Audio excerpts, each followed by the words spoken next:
I feel like there are some people who are listening to me preach today, and you are carrying a letter of your own that was sent by an enemy into church today. I can't see it, and it's not on papyrus. But some of us have what I would like to call emotional scrolls that we carried into church with us today. It's rolled up so no one can see it. It's tucked away, not a letter that was written by human hands, perhaps, but a letter that is written in your heart. The words of the enemy that he has spoken. Sennacherib loves to get in your head. In your head. How many of you tend to be, a lot of times, in your head too much? Now, the reason those of us who are in our heads too much are in our heads so much is because all of the people who are in their heads too little. Somebody has to think for y'all, or we're never gonna get these bills paid. Holly's so good for me because I'm in my head all the time. She's in the moment. Take that however you want. I'm not saying that I'm smarter. It's just like, she's so good for me though. Like, this used to annoy me in our marriage.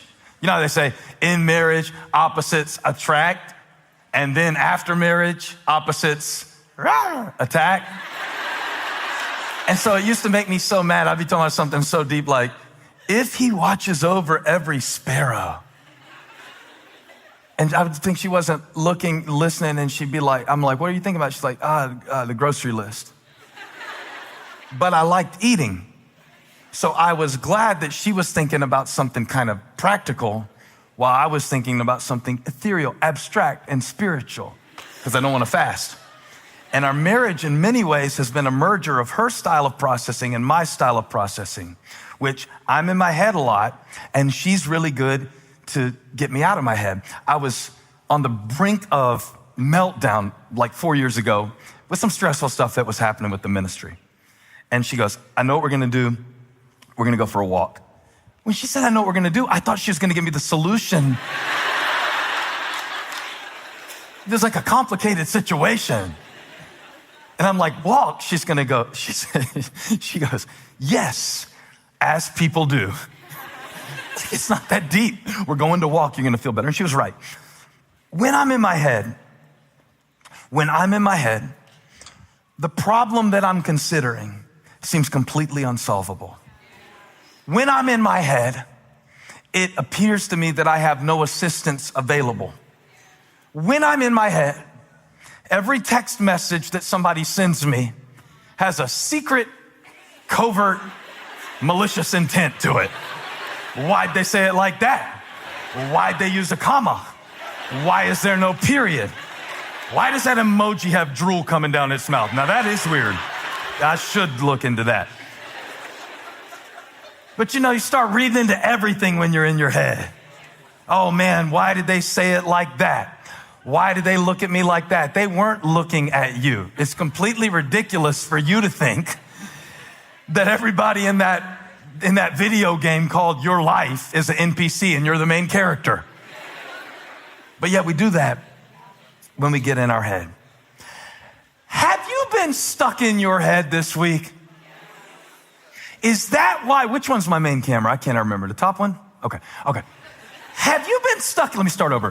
Have you been stuck in your head this week? Is that what's been happening in your life? That God took me all the way back thousands of years before you were even born, before you even got in this battle that you're in, before you even started feeling these symptoms in your body, before you even started feeling this stress that has you completely wound up and unable to deal with your life. Is that why God had me studying about a king who thousands of years ago, before you and I were ever even a thought, before you and I were ever even a shimmer in our mama and our daddy's eyes, Before you and I were ever even a part of this planet, this king named Hezekiah gave us a pattern for what to do when the enemy tries to get in your head. Aren't you glad for the strategy of God?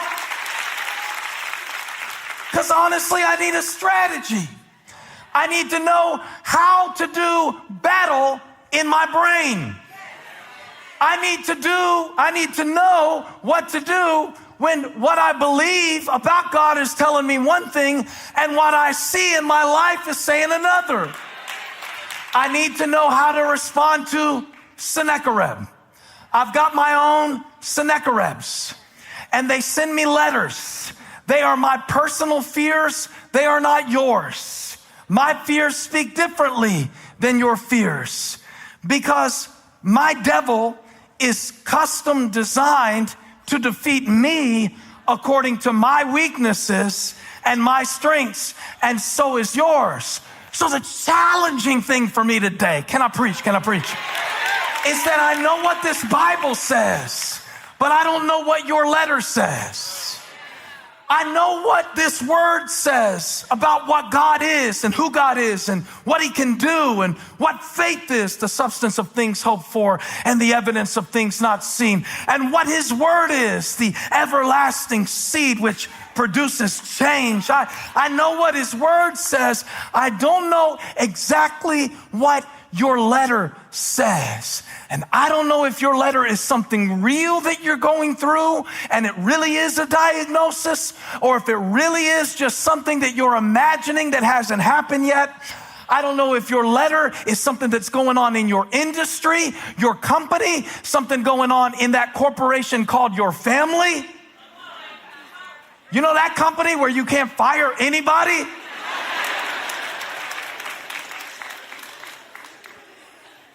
I don't know what your letter says.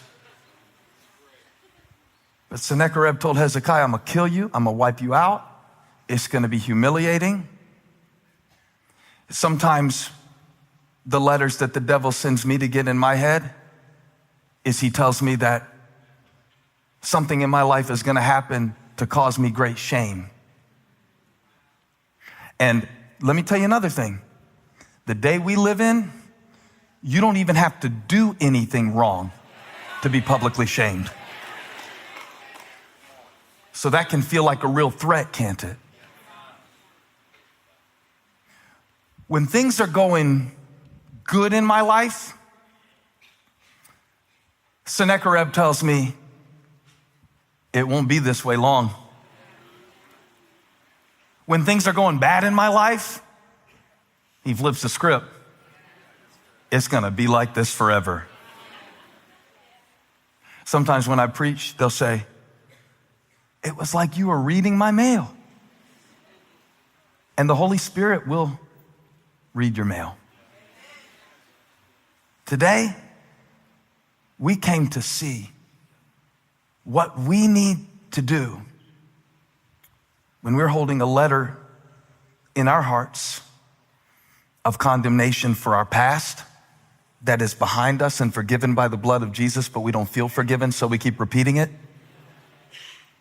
We came to find out what to do when we're handed a letter of impending doom, even when there's no clear indication that it's going to happen, but you imagine it. And I'm gonna tell you why you keep imagining it. You need to stop listening to so many serial killer podcasts, chunks. Just messing with him, that's my dude. And sometimes we feed ourselves the raw material, and then the enemy makes our letter out of what we feed him. And then sometimes it's more passive than that. Sometimes it is things we didn't consciously choose, but whatever the situation is, it stopped me in my tracks when I saw what Hezekiah did about the letter that he received. And it helped me so much that I wanted to pass it along to you today. You want it? Verse 14, he received the letter from the messengers, and he didn't rip it up and pretend that it didn't exist, because that's one way to handle it, right? Some of us, we don't deal with anything that we feel. We don't deal with anything that we think. We don't deal with anything that we need to work on. We don't deal with anything that's stressing us out.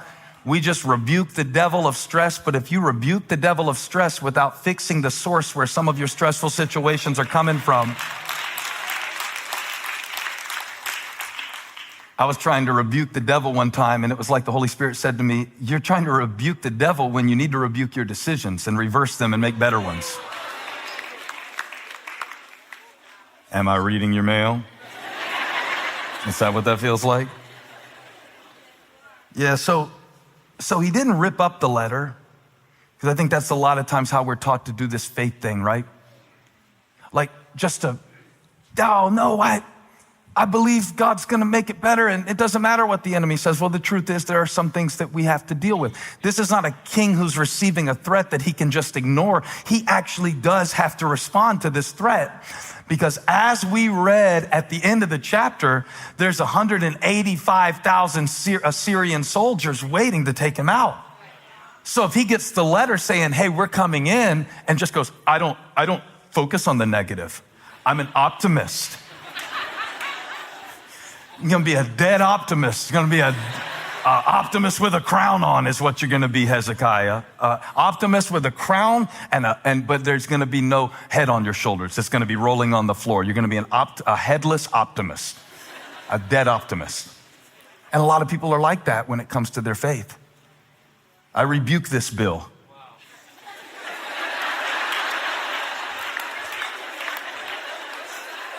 The power company doesn't cut it back on because you said, let there be light. You can quote Genesis 1 over the power bill all you want in the dark. So watch this response. He doesn't rip up the letter saying, well, that's not true. You're not powerful. You can't do that. Yes, it is true. It is real. That's the reality of the situation. The second thing that I noticed that he didn't do, and I'm telling you what he didn't do, so that when I show you what he did do, you will have something to compare it to. He received the letter. Remember, I'm going to kill you. I'm going to kill you just like I killed everybody. I'm going to kill your family. I'm going to take your kids out. Your kids are going to end up on drugs. Your kids are going to end up divorced. Your kids are going to end up worthless because you yelled at them this morning. That's how it goes for me. It spirals real quick. I would just be a little too harsh with the kids, and the devil be like, that's why you're going to be bailing them out of jail right there. They're going to have a needle in their arm right there. And it all started with you. It can spiral real quick. Now, so this is the second thing that Hezekiah didn't do when he got the letter from Sennacherib. They're like, hey, king, we don't know what to do. We can see you've already ripped your clothes. It is a bad situation, but he sent another letter. So he received the letter, verse 14 again, and he read it. Watch this. And he read it again, and read it again, and read it again, and read it again, and read it over and over and over until he had memorized it. And then he gathered the whole nation and recited the letter for them that their enemy had written. And then he had it translated into 30 different languages so that everybody could hear in their own language the threat of the enemy. And then he began to study it, and he broke it down into different syllables, and he made songs around it. And he began to sing the songs of Sennacherib. That's not in the verse, is it? I can't prove this, but I think when it says, please put the verse back up, that he received the letter and he read it, that he only read it once. And after he read it once, look what he did next. He read it, and then he went up to the temple of the Lord. You don't even know how anointed that is, what I just showed you. That's what stopped me in my tracks. When I read that verse, I stopped and I said, oh, that's my problem. When I get a letter from the enemy, I read it over and over and over. When he puts a thought in my head to draw me away from my hope, I play it over and over and over. When I have an experience where I make a mistake, I play it over and over and over. But when I get a word from God, I listen to it once and I go to lunch. So my problem is, watch this. I'm giving more attention to Sennacherib's letter than the Spirit's message in my life.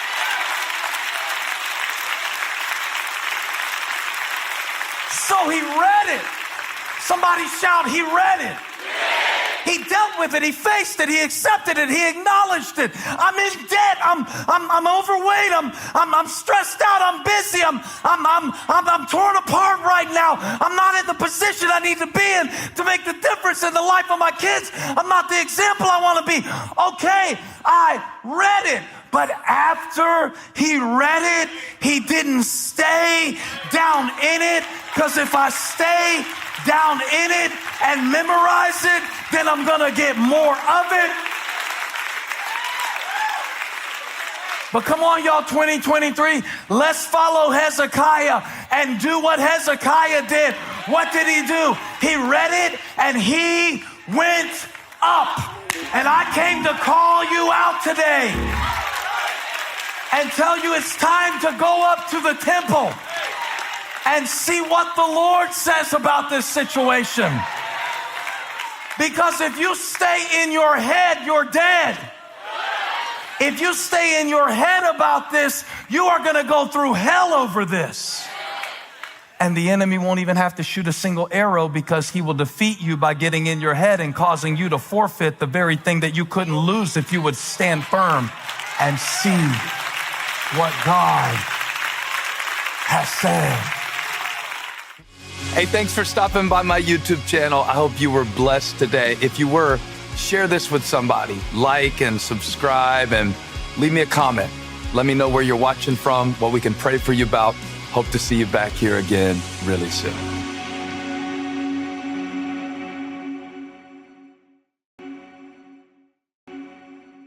Since I'm saying there's so much more to the story, I just want to point out that so much more to the story may not just mean that it isn't finished yet, like that there's more to come, but it also, as a phrase, could mean the story as it has been so far is much different than what you've been told about it. Because in storytelling, point of view is everything. So I want to talk about that. Point of view is everything. Point of view is everything. Have you ever had a situation that felt really big to you in one moment and really small in the next? What was different? You know, the situation obviously can change, but let's say it didn't. Have you ever had a situation that felt in the moment like the biggest thing in the world? Later you saw, that kept me up at night? That? Okay. It's probably that the point of view changed. The point of view changes sometimes because of you changing. Sometimes the point of view changes because of you. As you change, the way you see things changes. As you mature, as you grow, as you get tools, you should be able to look back over your life and go, oh, wow, I was a jerk there. And you don't even have to necessarily call the person and say, I was a jerk 4.5 years ago. But at least to know it moving forward. And sometimes you make repairs in relationships, and sometimes it would do more harm to open an old wound. But see, the point of view changes because of you changing. And if you don't let God change you, that's where you get stuck in a story. You go, oh man, this always happens to me and never gets my way, and everybody always picks on me. What is the why is everybody always picking on me character? Maybe you can put it in the comments for me. I don't remember. But, you know, point of view is everything when it comes to not only how you tell a story to a friend.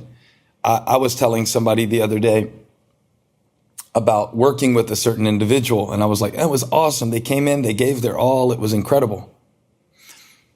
The person sitting in the room didn't look like they were on the same page as me. This person who had come in and worked with me, I had seen, right, they were all in, they were going hard. The person in the room had been involved in the lead up to the person coming in to work with me. And in the lead up, the person was really difficult, non-committal, indecisive. I put a lot of extra strain on my team who was helping to arrange all of the details. And so, you know, in that particular situation, the person that was sitting in the room with me had information that changed the way that I saw the story. There will be times in your life where either an outside observer or an inward witness will call to your mind something that you just know happened this way. I know they took advantage of me. I know I did 97% of the work and got 3% of the credit. And then time shifts the story. Because of you changing, growing, evaluating, experiencing life, gaining ability for empathy. Because of you changes, your point of view changes. Now, I'm going to bring this to the gospel real quick, because we could do Joshua and Moses, but we could also do Jesus and the disciples. Moses discipled Joshua. Jesus discipled Peter. Imagine the difference of Peter telling the story about Jesus in the Garden of Gethsemane before and after the resurrection. Imagine he's telling the story. They came up to get Jesus. He was praying. We were sleeping. Maybe he leaves that part out of the story. He was praying. We were sleeping. And I was trying to help, because when Barabbas came to get him, I cut his ear off. And Jesus didn't even appreciate what I did for him. He put his ear back on. He undid the work I did. And then all of a sudden, you know, at the cross, when he denies Jesus in the courtyard and then isn't there at the cross, and then he's out fishing and Jesus comes to get him and talks about feed my sheep, and he goes on in his ministry in the light of the empty tomb rather than in the shadow of the cross. I believe he told a different story after he had lived through a few stages of life. And you will too. You will too. Maybe at the time he wrote First Peter, because he was older then, he's saying, humble yourself. Like, you don't know what you don't know. Point of view is everything. I was young and now I'm old, but I never seen the righteous forsaken. And you know, we are not always on the same page with God. We're not always on the same page with God's Spirit. And maybe it'd be helpful for us today sometimes to find those points of communion and contact with God so we can get on the same page, so that we can have his point of view. You know that God has a purpose in the earth, and he's working that purpose in your life. And there is a bigger picture than any particular incident or preference. There's a bigger picture than your past up to this point or your present pain.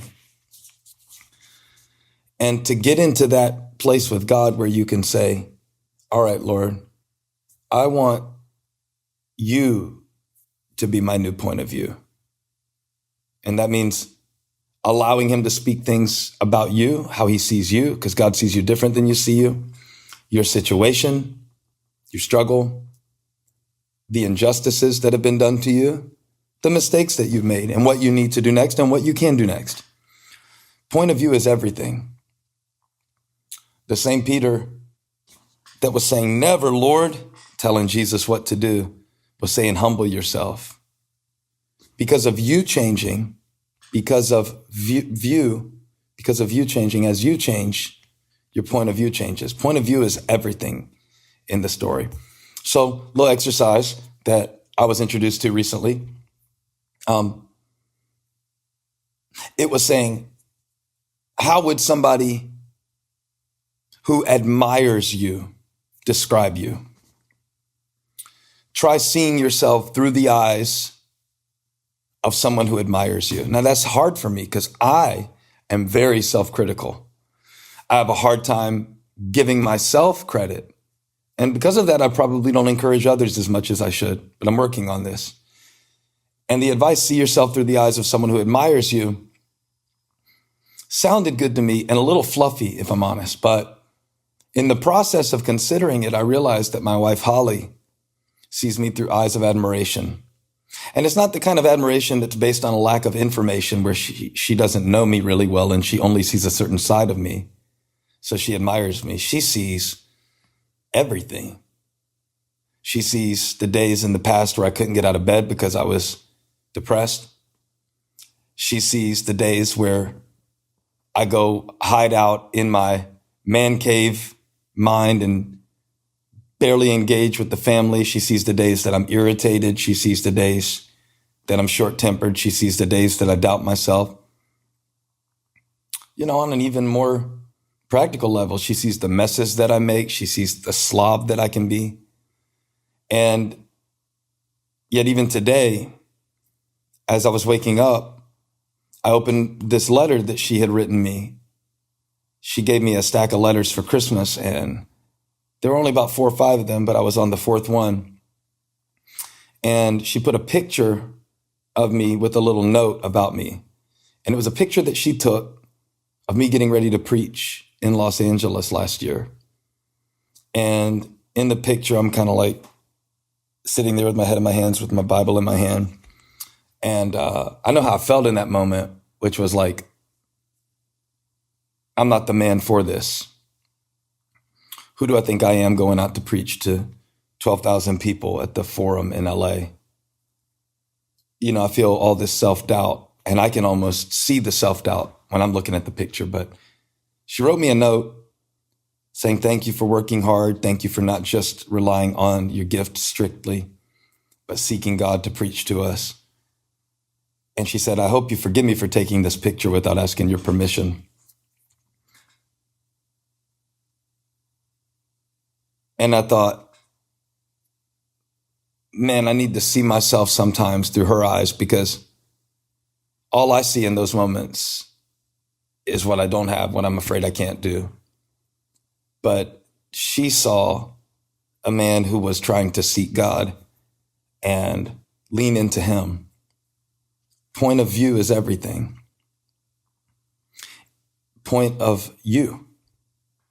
The point of you, the point of your life is not just to be self-serving. The point of you, the point of your life is to not just be a consumer who eats all the messages that professional marketers send to you every day. The point of you is to glorify God and to know him and to make him known.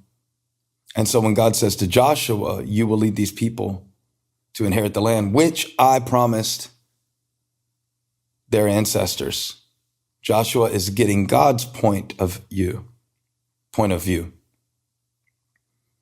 What is the point of you being in this marriage? What is the point of you being in this family? What's the point of you being on that job? What is the point of you being in that city, Toronto, Wichita, Houston, Charlotte? What is the point of you being there? It's so the glory of God can be revealed. He told Joshua, you are leading these people into the promise, and God is fulfilling his purpose. And from God's point of view, it didn't start with you. So it doesn't start with you. How could it stop with you? He who began a good work in you will be faithful to complete it. God sees the end from the beginning. That's his point of view. Point of view is everything.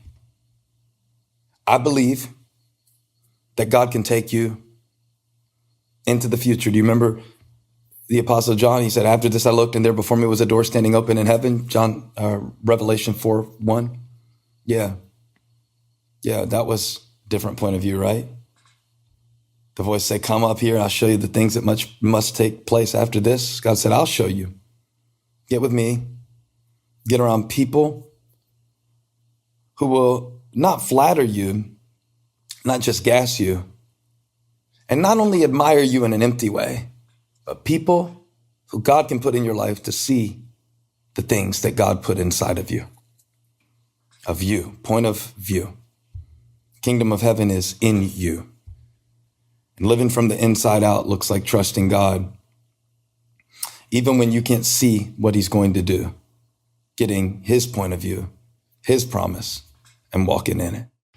Hey, thanks for stopping by my YouTube channel. I hope you were blessed today. If you were, share this with somebody. Like and subscribe and leave me a comment. Let me know where you're watching from, what we can pray for you about. Hope to see you back here again really soon.